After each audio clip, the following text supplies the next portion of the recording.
Hello everyone, I'm Yogita Dutt Advocate and member Consumer Disputes Redressal Commission at Shimla.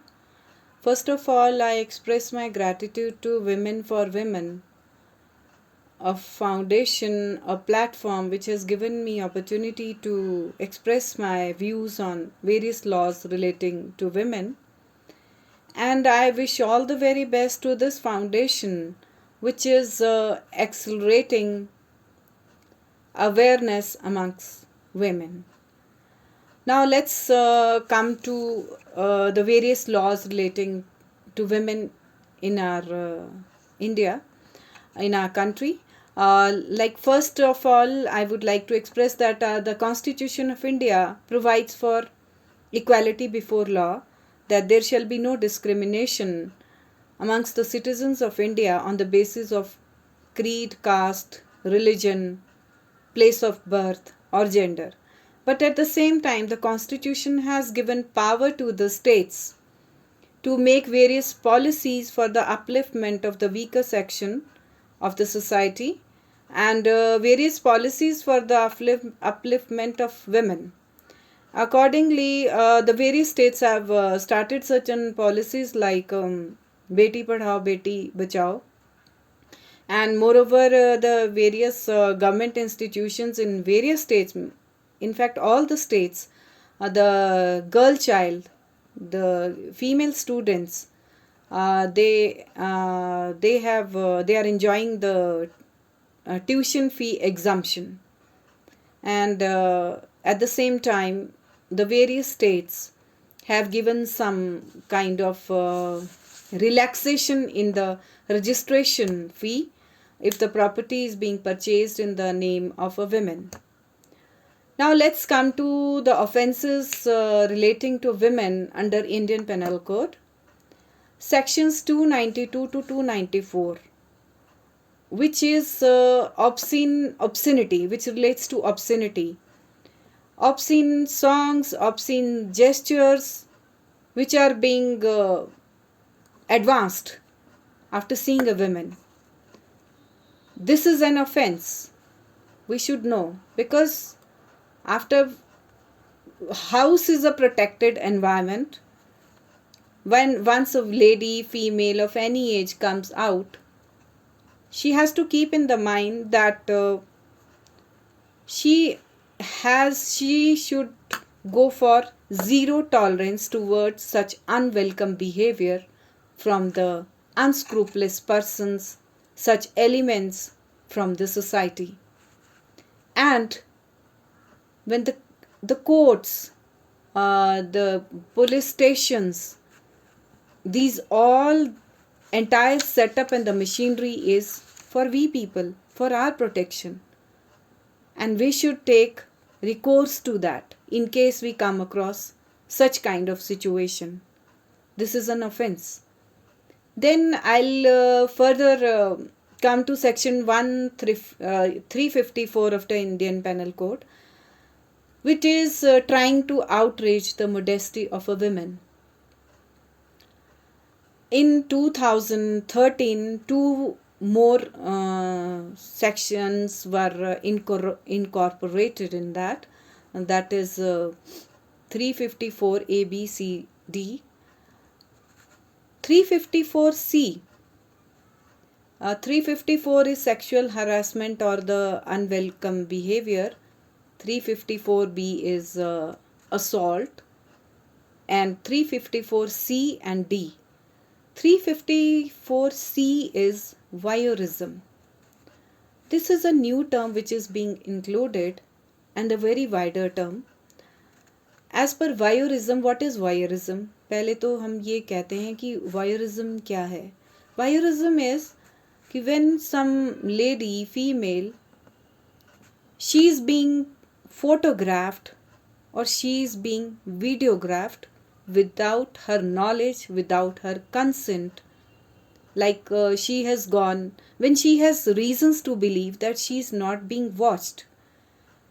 I'll give you an example. If your lady is gone for using a lavatory, or she is gone for nature's call, and she's being photographed or she is being videographed. This is an offense. This is covered under voyeurism, and this attracts the punishment up to 3 years. And then comes the 354D, which is stalking. And now what is stalking? If somebody is continuously following you against your consent, following you on foot or in a vehicle or on a motorbike, कोई आपके पीछे आ रहा है and you are not liking it and you are without your consent, and do you dislike it, and somebody is trying to initiate some conversation in which you are not interested and continuously following you. This is an offense which is covered under stalking. And when clear indication is being given by a female to that person who is stalking her that she is not interested in his talk or whatever conversation he is trying to initiate with her, and this is covered under stalking. Now let's come to the stalking. Also attracts the punishment up to 3 years, and subsequent punishment is up to 5 years. And thereafter comes the indecent, there comes another act, indecent representation of a woman.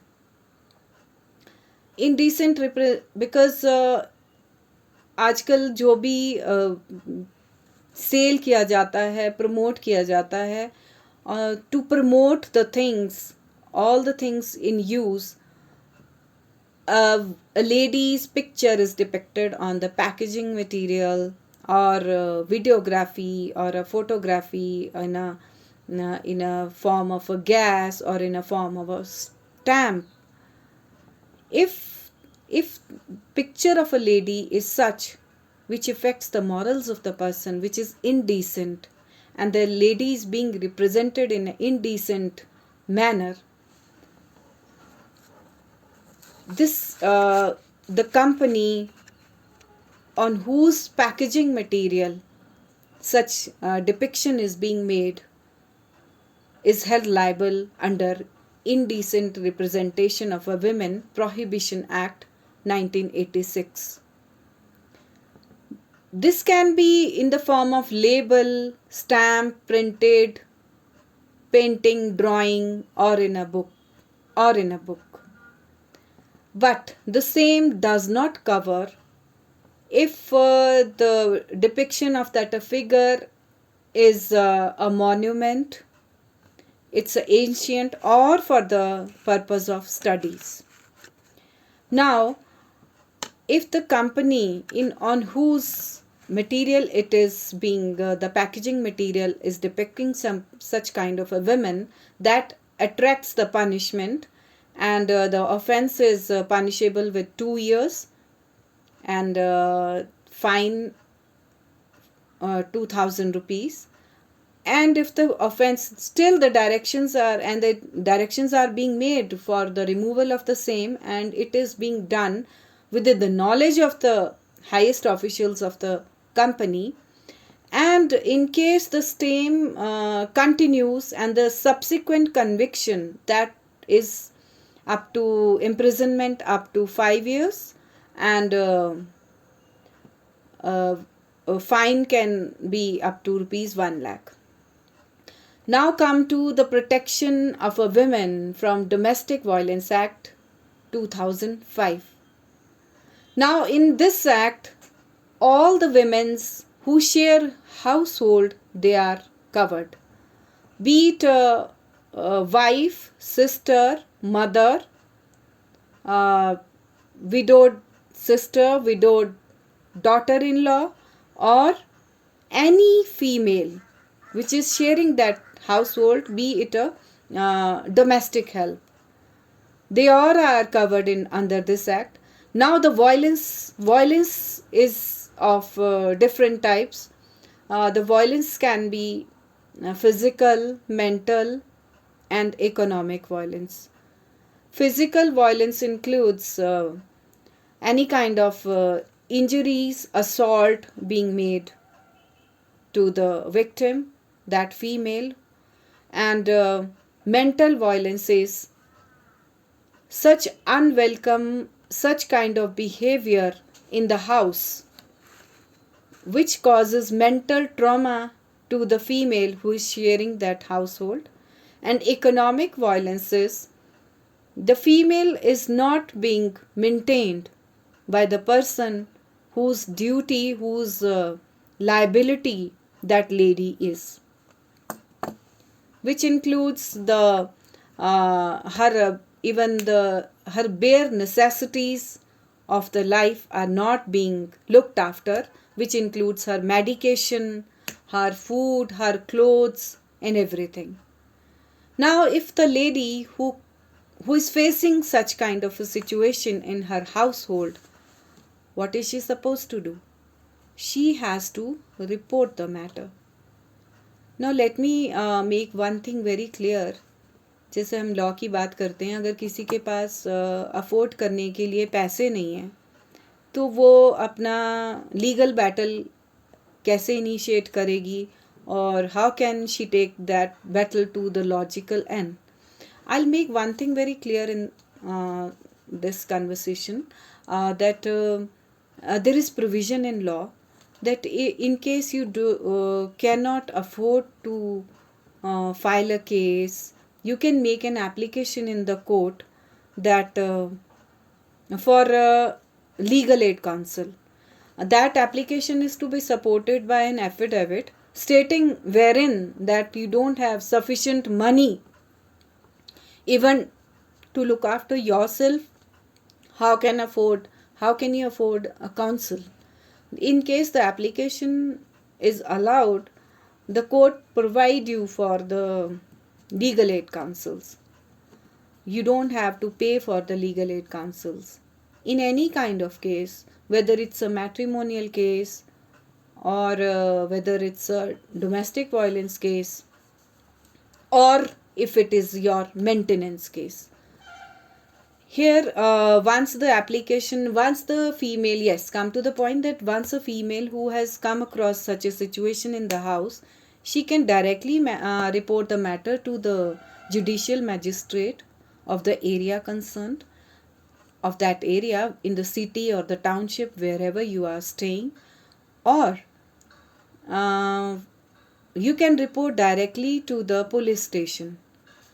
Now there are police station, women thanas are there, especially for the women, and you can make an application in writing, or you can send your complaint through mail also.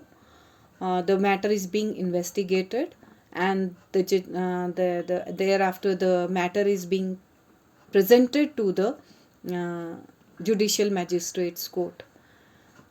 There you can pray for the separate accommodation in case you're living in that house is totally unsafe for you, if you feel so, and you can ask for the separate accommodation from the court, and the court can order for the separate accommodation in case there is sufficient area or sufficient accommodation in the same house, or court can order the separate rented accommodation, for which the rent shall be paid by the person whose liability that female is.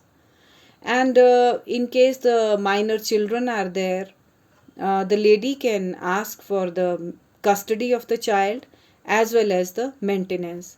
Courts allow maintenance. Maintenance is to be paid in lump sum or on the monthly basis to the lady, and that can be paid by that person directly into the account of that lady, or that can be deposited in the court itself. Now let's come to the other part. This was the domestic violence. Let's come to the maintenance. A lady, a female, or the aged parents, or such children who are disabled, on account of mental or physical uh, abnormality, disabilities, they are on account of the same, they are unable to earn for themselves. They are entitled to maintenance under section 125 of the Code of Criminal Procedure. This provides for that the person who is not being maintained, in case the wife, she is not being maintained by her husband, and I'll make one thing clear here. The under section 125, if a lady is already residing with her husband, she's sharing her matrimonial house, she is not entitled to maintenance under section 125. In case the lady has been turned out of her house, her matrimonial house, by her husband, and she is living separate from her husband, she is entitled to maintenance under section 125 of the Code of Criminal Procedure. And she can make an application where she is residing, whether at the place where she is residing or at the place where her husband is residing. That is the choice of the lady. She can make an application. Here too she can make an application through the Legal Aid Council also, in case she doesn't afford a counsel. This application is to be supported by an affidavit. And in case the minor children are along with the lady, she can include the expenditure of that child in that application.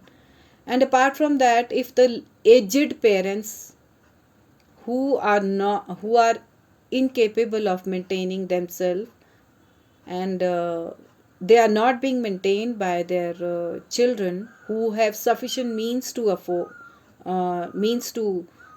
maintain their parents, and they are not maintaining them, even aged parents can make an application under section 125 CRPC.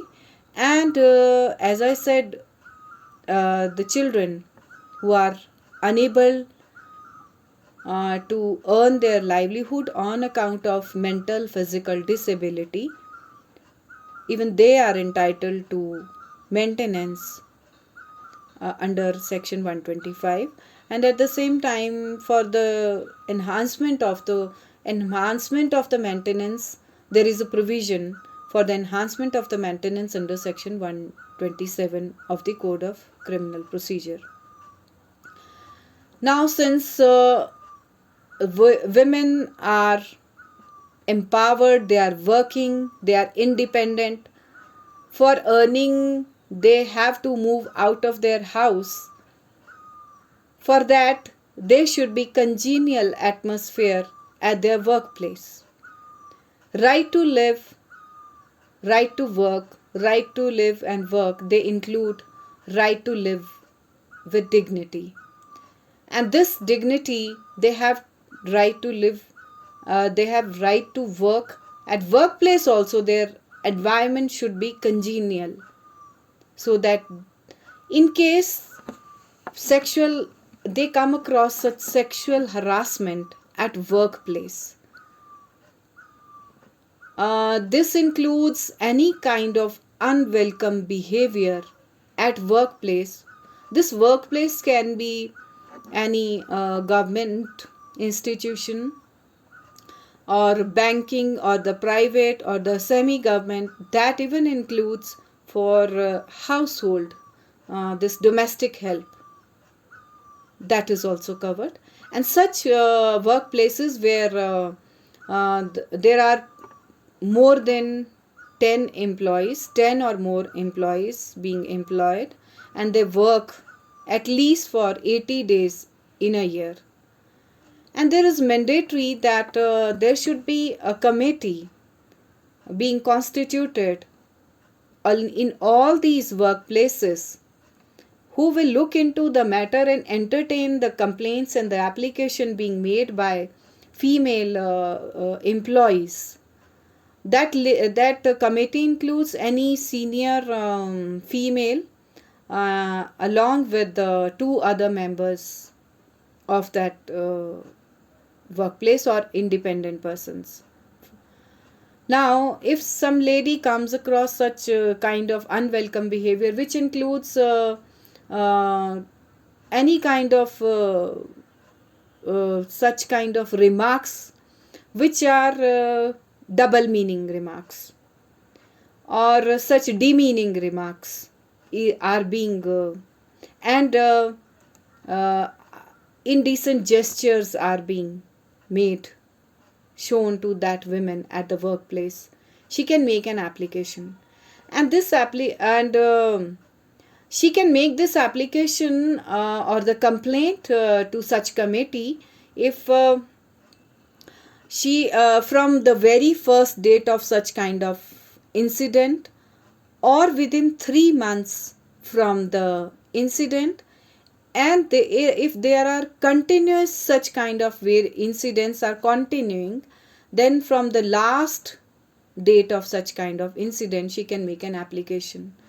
And it is the duty of that committee to investigate into, entertain the application, and in case the female is not in a position to write down the complaint, and it is the duty of that committee to make such complaint on the behalf and under the full instructions of that female, and the report after the investigation is to be submitted within 10 days.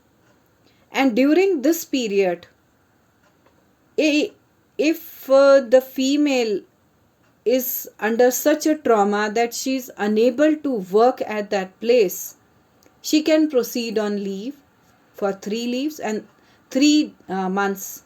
She can proceed on leave for 3 months, and this leave is apart from the leave she is entitled otherwise. Or if the lady is continuing with her work, the person against whom, the male colleague against whom such charges are being leveled by the female, he is to be transferred from that place. He is to be deployed at other place, not at the place where the female is already continuing with that her work. And now comes, in case the female during the inquiry proceedings, the female dies, her legal heirs, they have right to continue with such complaint.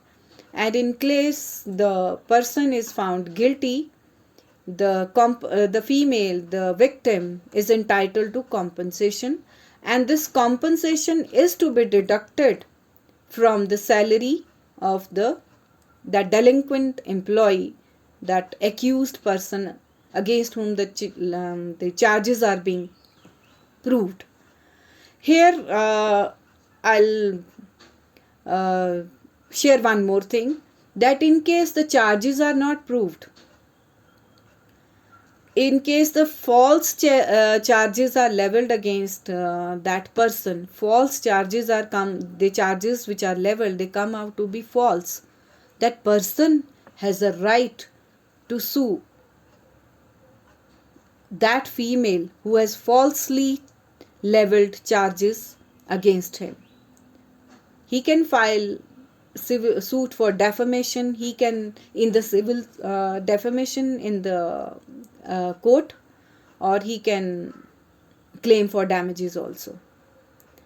And the other thing is, in case one thing is, either he is convicted or he is not. If he is found guilty, he has another course to law, that in case he is found guilty by that committee, he can approach the court or the tribunal against that order. Now let's come to the rights of our rights. They are with us, even if whether we are venturing out free or when we are inside the jail. Let's talk about the rights of female prisoners. Here the right to live, as I said, that includes right to live with dignity, but right to freedom is curtailed on account of conviction. But here we will discuss even the female prisoners have certain rights over the other prisoners.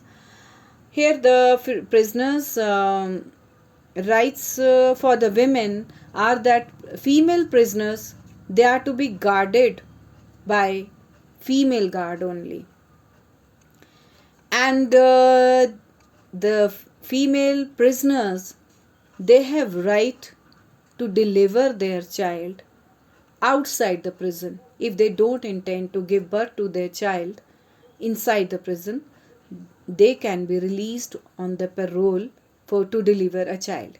In case the child is delivered in the premises of the jail, in the birth certificate of that child, the jail is not mentioned, the vicinity is mentioned. And female prisoners have a right to keep their children with them till the 6 years of their age. They can keep their children along with them. After the 6 years of age, the children are sent to other homes, recreational homes, where they are being run by the government, and the female prisoners have right to meet there and visit their children twice a week. Twice a week they can meet their children. Now that was according